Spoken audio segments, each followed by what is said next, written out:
In this video, I'll show you how to go ahead and change your Gmail password. So how do you get to this page? You just go ahead and open up your Gmail, okay? Come here at the top right, click on your profile icon, and then just click on Manage Your Google account. And they will redirect you to this page. Now here, you want to come to the left-hand panel and click on Security, okay?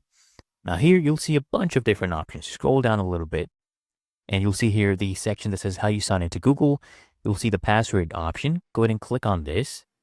And once I click on this, it will redirect me to this page where I can enter a new password, right? And then I need to just confirm it. Make sure you're using a string of, capital letters, small letters, numbers, symbols, right?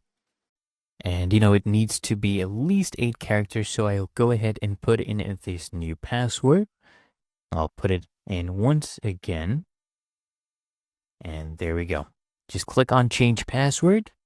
And as you can see, your password was successfully changed. Okay. And it's really that easy and simple.